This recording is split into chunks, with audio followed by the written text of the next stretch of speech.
সদাৰাইজ নমস্কাৰ। কীৰ্তি আৰু সঁজুলি ইউটিউব চেনেলৰ আন এটা ভিডিঅ'ত লৈ আহিছোঁ। ছাবজেক্টটো হ'ল গাহৰি জন্মৰ সময়ত কি হয় বহুতখিনি মৰি যায়। গতিকে আমি জন্মৰ সময়ত লগত থাকি গাহৰিটোৰ লগত থাকি কেনেকৈ আপডাল কৰি গাহৰিটো বচাব লাগে পোৱালিকেইটা, নহ'লে বহুতখিনি ক'ৰবাত টেং লেঙেৰা হয়, ক'ৰবাত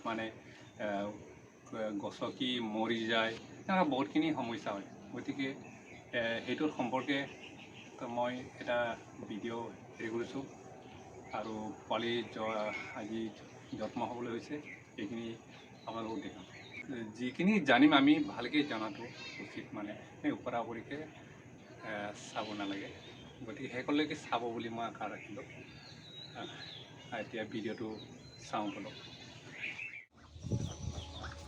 তো ৰুমত গাহৰি জন্ম হ'লে কেনেকৈ সাৱধান হ'ব লাগে চাওক। ইয়াত জন্ম হৈ আছে, পোৱালি জন্ম দি আছে।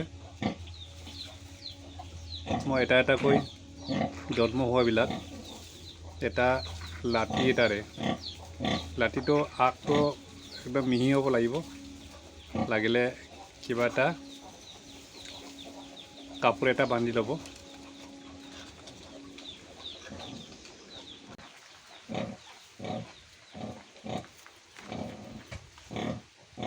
যেতিয়া জন্ম হ'ব, দৰৰ পৰা ওলাব, তাৰপাছত তাত চাওক ইয়াত কিবা লাগি ধৰি আছে, সেইটো জবৰদস্তিভাৱে ওলাবলৈ চেষ্টা নকৰিব, এনেই ওলাব। এইটো ওলোৱাৰ লগে লগে লাহেকৈ এই লাঠিডাল দেখিছে এইটোৰ পৰা লাহে লাহে এফালে তেলি দিব লাগে। তেলি সেইটো এতিয়া কাই আছে, যিকেইটা ওলাই গৈছে সেইকেইটা লাহে লাহে এই মাৰিডালেৰে সেইফালে কিবালৈকে পঠাই দিব লাগে, যাতে সিহঁতে খাই থাকিব, গাখীৰটো খাই থাকিব। এনেকুৱা কৰিলে কি হয় গাহৰি গাইটোৱে উটি নাযায়।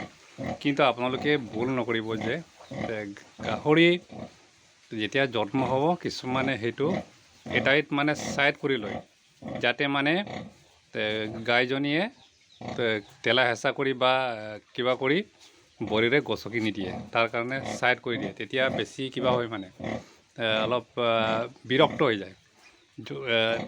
আপোনালোকে অকণমান গাইটো হেৰি কৰিব, এনেকুৱা মোহাৰি দিব এনেকৈ, এনেকৈ বহি থাকিব আৰু জগি থাকিব। তাৰপাছত পোৱালিকেইটা গাখীৰটো কাষলৈ আনি এনেকৈ খুৱাবলৈ আৰম্ভ কৰিব।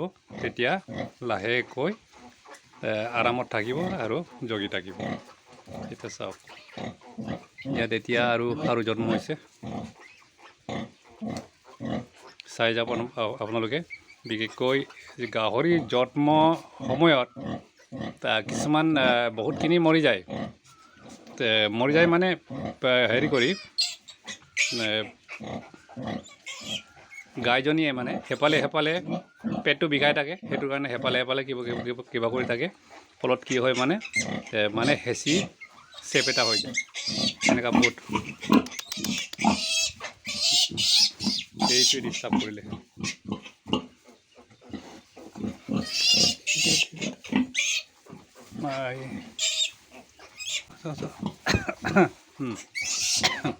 এতিয়া মোহাৰি দিলোঁ, এতিয়া আকৌ পইণ্টত আহি গ'ল। উঠা নমা কৰিলে বিপদ আৰু, এটা নহ'লে এটা কিবা হ'বই, লেঙেৰা হ'ব বা কিবা হ'ব, হেঁচি মাৰিব।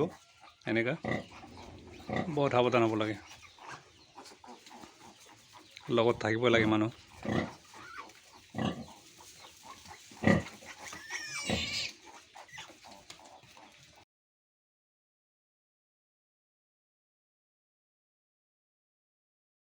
পোন্ধৰ বিছ মিনিট পাছত তেতিয়া কি কৰিব লাগিব, এই নাভিকেইটা ছিঙাই দিব লাগিব। এফালে ইয়াতটো পকা আছেতো সেইটো কাৰণে তাত ইয়াত মানে মাৰিৰ পৰা কুচিলেও মানে ছিঙি যাব নতুবা দস্তৰ মতে বেলেটৰ পৰা কাটি ৰছী বান্ধিলে ভাল হয় আৰু কিন্তু এইবোৰ কাম অলপ জামালা এই গাহৰিৰ কাষতে এইটো হেৰি কৰিবলৈ বেয়া কাৰণ জনাবৰ বস্তু কোনেও ক'ব নোৱাৰে পটককৈ কামুৰি দিব পাৰে এনেকুৱা গাহৰিৰ বেজী মাৰোঁ প্ৰায় মানে মই 5 বছৰ আমাৰ পঞ্চায়তত গোটেই পঞ্চায়ততে মই গাহৰি ছাগলী এইকেইটা চিকিৎসা কৰিছিলোঁ আমাৰ ইয়াত ডক্টৰ নাছিলে সেই সময়ত মই এতিয়া এৰিলোঁ বাৰু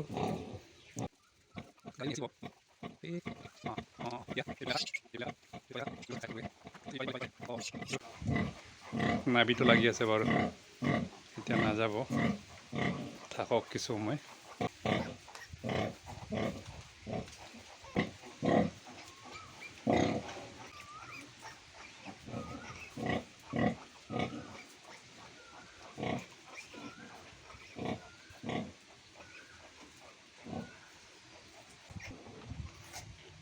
তেতিয়া আৰু এটা জন্ম দিলে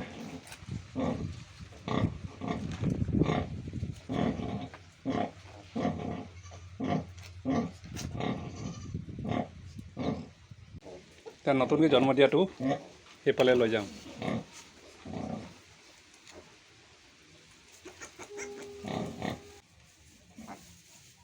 সেয়া চাওক এতিয়া নতুনকৈ জন্ম হোৱাটো ভিতৰত সোমাই গ'ল এনেকৈ উদাই মুদাই গৈ থাকে সোমাই থাকে তেতিয়া মানে কেতিয়াবা গাইজনী মানে হেঁচি দিয়ে ভৰিৰ পৰা গছকি দিয়ে গতিকে সেইটো আকৌ সেইফালে নিবৰ কাৰণে চেষ্টা কৰিব লাগিব সেইফালে সেইফালে সেইফালে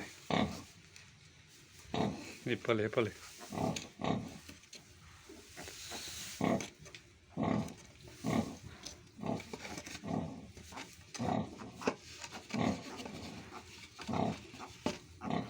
মকৰা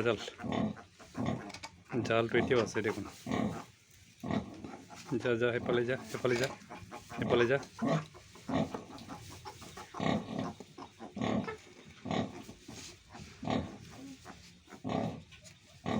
আপোনালোকে চাই থাকিব কেনেকৈ যত্ন ল'ব লাগে একেলগে চালে ভাল হয় আৰু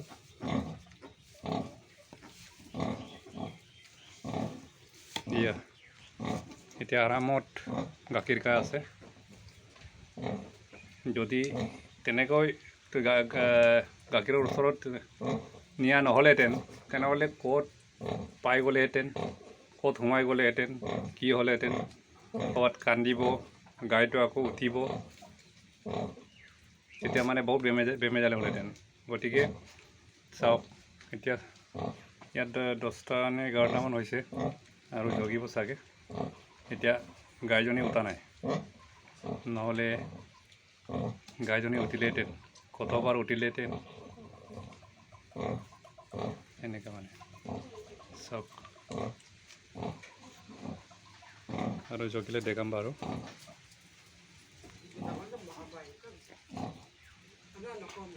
এতিয়া আৰু এটা জন্ম হৈছে তথাপিতো আগৰ যিটো সেইজনী লাগি আছে কিবাটো লাগি আছে এতিয়াও এৰুৱা নাই মানে কি হৈছে জানো এইটো ছিঙি দিলে কিবা এটা হ'ব পাৰে গতিকে ছিঙি নিদিওঁ এনেকৈ ৰাখিম এইটো চাব লাগিব এতিয়া সেইটো আঁতৰাই দিব লাগে লাহে লাহে এফালে সেইফালে হেৰিকেইটা চামনিকেইটা অলপ এৰুৱাই দিব লাগিব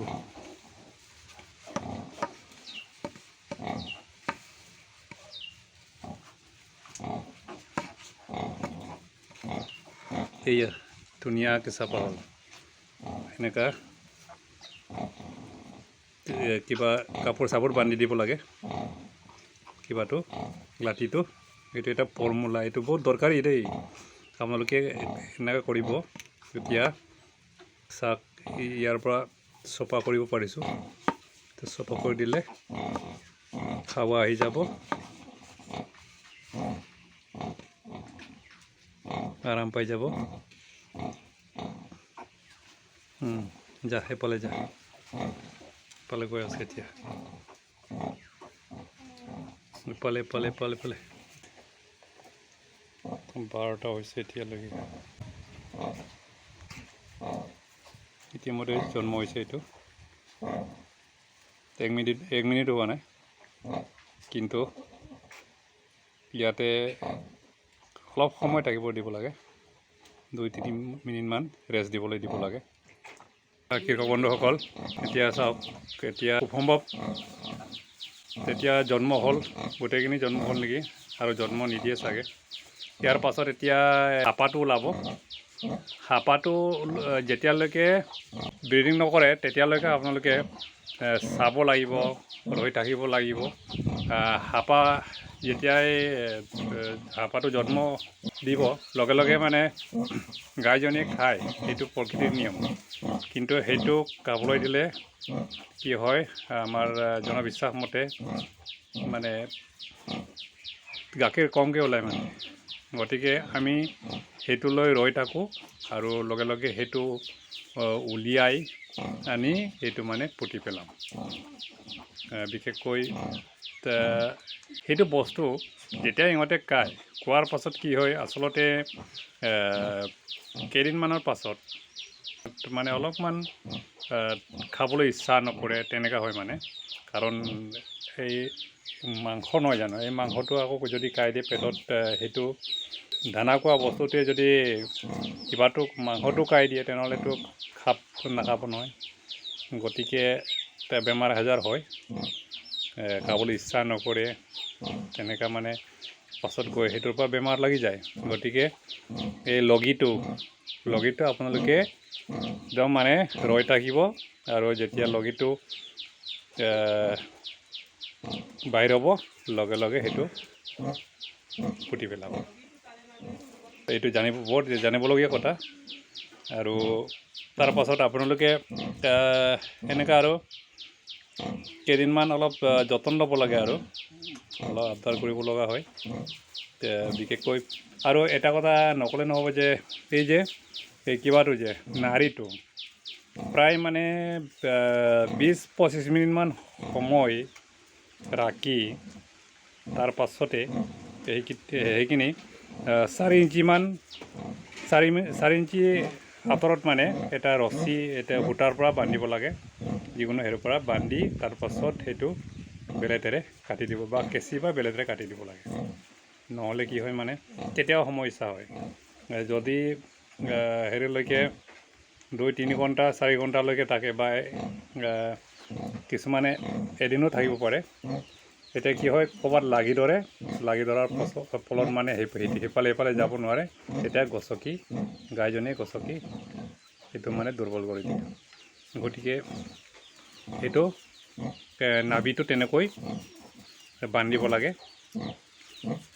পৰাপক্ষত জন্মৰ 1 দিনৰ পাছত আপোনালোকে ক'লা নিমখ দিব পাৰিলে ভাল হয়। ক'লা নিমখ অলপ গাইজনী দিলে পেটটো মানে কিবা হয়, মানে চাফা হয়, মানে বেমাৰ আজাৰৰ পৰা আঁতৰত থাকে। গতিকে সেইটো কৰিব।